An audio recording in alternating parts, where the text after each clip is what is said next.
ప్రభు అయిన యేసుక్రీస్తు నామములో మీకు సమాధానం కలుగునుగాక. షలోం. ఈ ఉదయకాల సమయం కొరకు కీర్తనలు 10వ అధ్యాయము 12వ వచనము.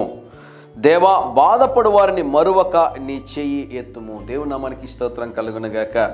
అనేక సందర్భాల్లో మనకున్నటువంటి కష్టాలు, మనకున్నటువంటి ఇబ్బందులు, మనకున్నటువంటి బాధలు ఎవరితోనైనా చెప్పుకుంటే కొంత ఆ భారం తగ్గుతుందనే ఉద్దేశంతో ఎవరికి చెప్పొద్దండి అని మనం ఎవరికైతే చెప్తామో వారు ఏం చేస్తారో తెలుసానండి? మనం ఎవరికైతే చెప్పొద్దు అన్నామో, మన విషయాలు ఎవరికైతే తెలియకూడదని మనం ఆశపడతామో, మనకు ఎవరైతే గిట్టని వారు ఉంటారో, మనకు ఎవరైతే శత్రువులు ఉంటారో, మనల్ని ఎవరైతే ఇబ్బంది పెడుతూ ఉంటారో వారికే వీరు చెప్తుంటారండి.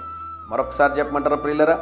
నీకున్న కష్టం, నీకున్న ఇబ్బంది ఎవరితోనైనా చెప్పుకుంటే గుండెలో ఉన్న భారం తగ్గుతుందని నువ్వు అనుకుంటే చాలా పొరపాటుని దేవుని సేవకుడిగా తెలియజేస్తా ఉన్నా. నీకున్న సమస్యను వారు ఇంకా రెట్టింపు చేస్తారు తప్ప నీకు సహాయం చేయరని దేవుని సేవకుడిగా తెలియజేస్తా ఉన్నా. నీకున్నటువంటి బాధ, నీకున్నటువంటి కష్టం, నీకున్నటువంటి ఇబ్బందిని తీర్చగలిగిన వాడు దేవుడు ఒక్కడే. దేవుని నామానికి స్తోత్రం కలుగునుగాక. ఈ ఉదయకాల సమయంలో దేవుని సేవకుడిగా మీకు ఒక మనవి చేస్తున్నాను. సమస్యలో ఉన్నారా? ఇబ్బందుల్లో ఉన్నారా? కష్టాల్లో ఉన్నారా? అన్ని వైపుల దారులు మూయబడ్డాయా? మీ చేయి పట్టుకొని మిమ్మల్ని లేవనెత్తి మిమ్మల్ని అద్భుతంగా నూతనమైన మార్గంలో, అనగా మీరు ఎరుగనటువంటి ఆశ్చర్యకరమైన మార్గంలో దేవుడు మిమ్మల్ని నడిపించబోతున్నాడు. దేవుని నామానికి స్తోత్రం కలుగునుగాక.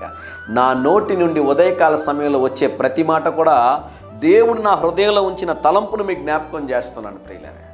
కొన్ని సందర్భాల్లో నేను ముందుకొచ్చి ఈ కెమెరా ముందు మాట్లాడుతున్నప్పుడు నాకు తెలియకుండానే కొన్ని మాటలు చెప్తూ ఉంటాను. నేను ఒకటి ఇలా చెప్పాలనుకున్నాను, దేవుడు ఎందుకు ఇలా మాట్లాడాడు?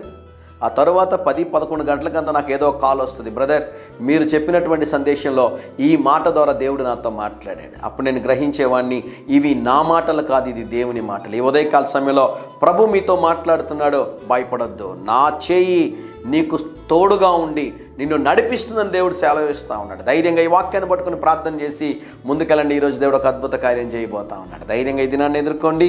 దేవుని సన్నిధి మీకు నిత్యము తోడుగా ఉండి నడిపించునుగాక. ప్రియ పరలోకపు తండ్రి, ఈ దినం మా ప్రియులు తలపెట్టుచున్న ప్రతి కార్యంలో జయమును అనుగ్రహించుమని యేసు నామములో ప్రార్థిస్తున్నాము తండ్రి. Amen, amen.